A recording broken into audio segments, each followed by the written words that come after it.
Hello বন্ধুরা, তোমরা সবাই কেমন আছো? আশা করি ভালো আছো। আমরাও ভালো আছি। তো মেয়েকে রেডি করে দিয়েছি, মেয়ে এখন বসে আছে, ওয়েট করছি ওর বাবার জন্য। ওর বাবা আসলেই আমরা বেরোবো।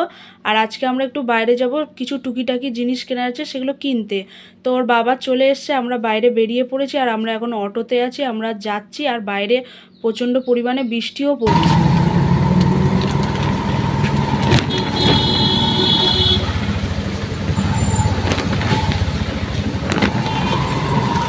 বাইরে প্রচণ্ড পরিমাণে বৃষ্টি পড়ছে, যার জন্য আমি আর মেয়ে অটোর থেকে বেরোয়নি। ওর বাবা যা যা দরকার ছিল ওষুধ দোকান থেকে সব কিছু নিয়ে নিল মেয়ের জন্য।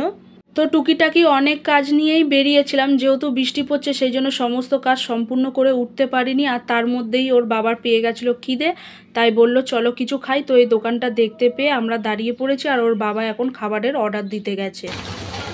খাবার অর্ডার দিয়ে আসছে, ছাতাও নিয়ে, মাথায় বৃষ্টি হচ্ছে।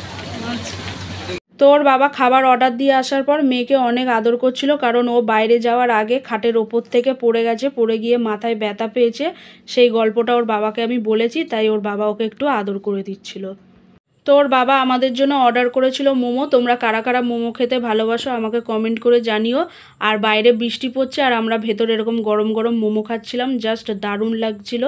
তো ঘর থেকে অনেক কাজ নিয়ে বেরিয়েছিলাম, তো সেই কাজগুলো আর হয়ে উঠলো না, উল্টে বরঞ্চ আরও খরচা হয়ে গেল। তো যাই হোক, আমাদের জীবনে কিন্তু এই ছোট ছোট আনন্দগুলোই কিন্তু আরও আগে বাড়তে সাহায্য করে আমাদেরকে। তো মোমো খাওয়া হয়ে যাওয়ার পর বলল আরও কিছু খেতে ইচ্ছা করছে, তাই বলল যে মোমোর স্যুপ দিয়ে চলো রুটি খাই, একেবারে রাতের ডিনারটাই সেরে ফেলি, বাড়িতে গিয়ে আর কিছু খাবো না। তো আমি বললাম ঠিক আছে। তো তারপরে রুটি নিয়ে আসলো, আমরা মোমোর স্যুপ দিয়ে রুটি খেয়ে আমাদের পুরো ডিনারটাই বাইরেই পুরো কমপ্লিট করে নিলাম।